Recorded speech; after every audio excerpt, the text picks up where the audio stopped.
महात्मा बुद्ध कहते हैं, आप तब तक उस मार्ग पर नहीं चल सकते जब तक आप खुद वह मार्ग नहीं बन जाते। लोग सवाल पूछते हैं, मेरा मन नहीं लग रहा है, मैं क्या करूं? मैं मन को शांत करना चाहता हूँ, एकांत करना चाहता हूँ, मन को साधना चाहता हूँ, हर तरह के फालतू के विचारों से मुक्ति पाना चाहता हूँ, पर मेरा मन कहीं लगता ही नहीं है, वह हमेशा भटकता रहता है। तो आइए आज की इस कहानी से अपने मन को समझने की कोशिश करते हैं। एक दिन एक गुरु अपने शिष्यों को ध्यान साधना सिखा रहे थे। तभी एक शिष्य बोला, हे गुरुदेव, मैं कुछ समझ नहीं पा रहा, क्या मैं आपसे कुछ पूछ सकता हूँ? गुरुजी ने कहा, बिल्कुल तुम पूछ सकते हो। शिष्य ने कहा, जैसे मैं पानी पीता हूँ तो मेरी प्यास बुझ जाती है, या जब कोई भी पानी पीता है तो उसकी प्यास बुझ जाती है, तो यह ध्यान के संबंध में क्यों नहीं होता? जब हम आपके कहे अनुसार एक जैसा ध्यान करते हैं तो हमसे कोई पहले तो कोई बाद में तो कोई कभी भी ध्यान की स्थिति को प्राप्त कर ही नहीं पाता। ऐसा क्यों होता है? जैसे पानी से सबकी प्यास बुझ जाती है, वैसे ही ध्यान से सबके ज्ञान चक्षु खुल जाने चाहिए, पर ऐसा नहीं होता। गुरुजी ने कहा, कल किसी ने भोजन पर हमें आमंत्रित किया है, कल तुम मेरे साथ चलना, मैं तुम्हारे प्रश्नों का उत्तर वहीं दूंगा। अगले दिन दोनों गुरु शिष्य भोजन के लिए एक धनी व्यक्ति के घर पहुँचे। धनी व्यक्ति की पत्नी ने उन्हें भोजन पर बुलाया था। दोनों भोजन करने बैठ जाते हैं। उन्हीं के साथ उस स्त्री का पति भी भोजन करने के लिए बैठा हुआ था। उसने अपने सभी नौकरों पर चिल्लाकर कहा कि यह क्या बेकार सा भोजन बना रखा है, इसमें कोई स्वाद नहीं है। वह भोजन की थाली को फेंककर नौकरों से कहता है, जाओ और जाकर दोबारा ढंग का कोई भोजन बनाकर लाओ। धनी व्यक्ति की पत्नी ने गुरु शिष्य से क्षमा मांगी और उन्हें भोजन परोसा। दोनों ने भोजन किया। गुरु ने अपनी थाली में 2 रोटियां छोड़ दी और गुरु ने उस स्त्री से कहा कि बेटी, क्या तुम मुझे यह 2 रोटियां बांधकर दे सकती हो? उस स्त्री ने उन 2 रोटियों को बांधकर गुरु को दे दिया और इसके बाद वह दोनों वहां से निकल गए। रास्ते में गुरुजी ने शिष्य से पूछा, तुम्हें भोजन कैसा लगा? शिष्य ने कहा, भोजन तो अति स्वादिष्ट था, मुझे पसंद आया, मुझे भोजन करके बहुत अच्छा लगा। गुरु ने कहा, इससे अधिक तुम्हें और कुछ नहीं लगा? शिष्य ने कहा, इससे अच्छा और क्या लग सकता है गुरुदेव? मेरी भूख मिट गई, मेरा पेट भर गया। गुरुजी ने कहा, भोजन तो अच्छा था, फिर उस स्त्री के पति को भोजन पसंद क्यों नहीं आया? जब भोजन अच्छा था, भोजन एक ही था, तब उसे पसंद क्यों नहीं आया? शिष्य ने कहा, आप ठीक कहते हैं गुरुदेव, मैं तो कुछ समझ ही नहीं पा रहा हूँ, आप ही कुछ बताइए। गुरुजी ने कहा, अभी तुम बस मेरे साथ आगे चलते रहो।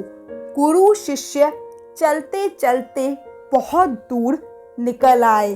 शिष्य ने कहा, गुरुदेव, हम अपने आश्रम के मार्ग पर तो नहीं हैं, फिर हम कहाँ जा रहे हैं?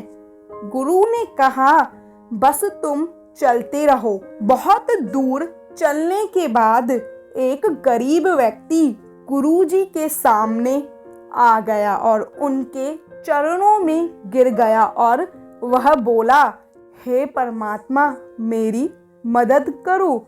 मैं 3 दिन से भूखा हूँ, मैंने कुछ भी नहीं खाया है।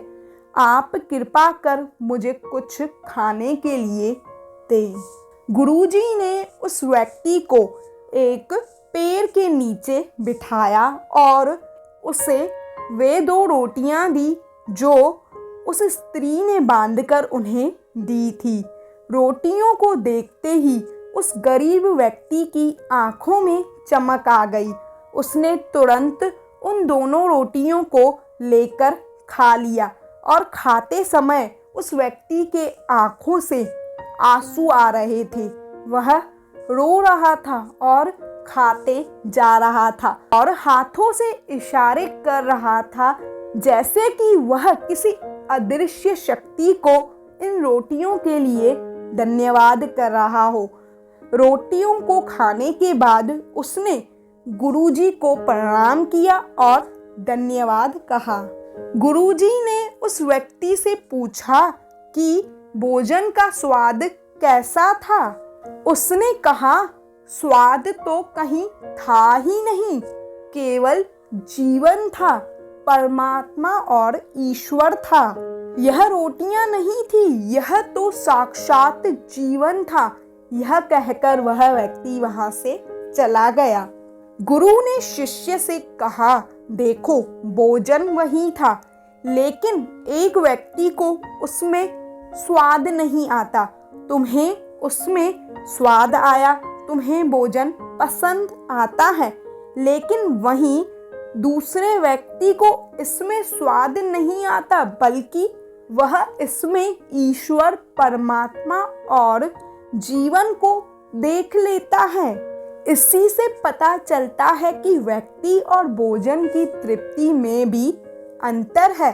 पहले व्यक्ति की इसमें कोई तृप्ति नहीं होती है, तुम्हें थोड़ी तृप्ति होती है और उस व्यक्ति को अनंत तृप्ति होती है। ऐसा ही ध्यान के संबंध में होता है।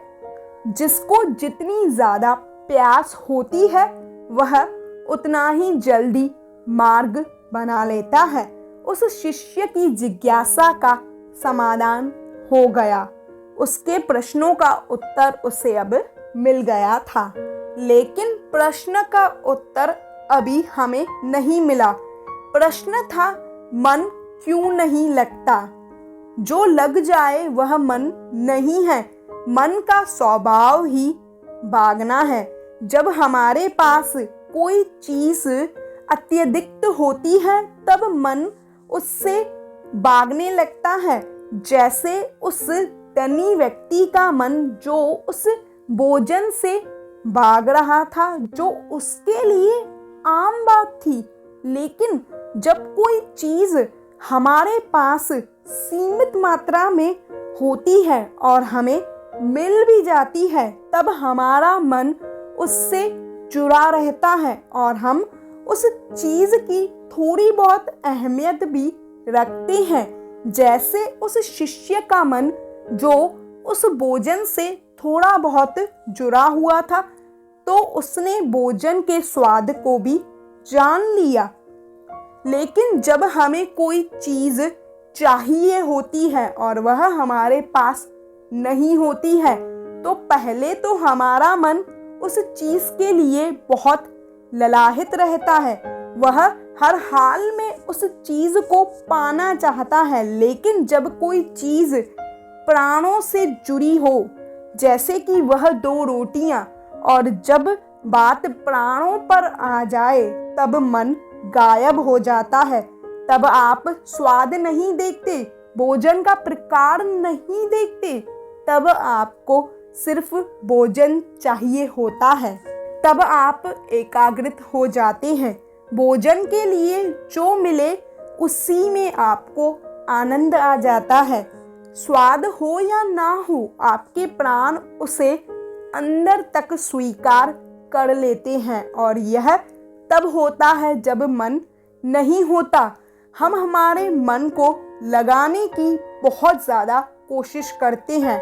कुछ पढ़ाई में लगाने की कोशिश करते हैं तो कुछ अपने काम में लगाने की कोशिश करते हैं, लेकिन आपने देखा होगा कि मन कहीं नहीं लगता और यह लग भी नहीं सकता, क्योंकि इसका काम किसी चीज में लगना नहीं है, बल्कि इसका काम है आपको इधर उधर भगाना।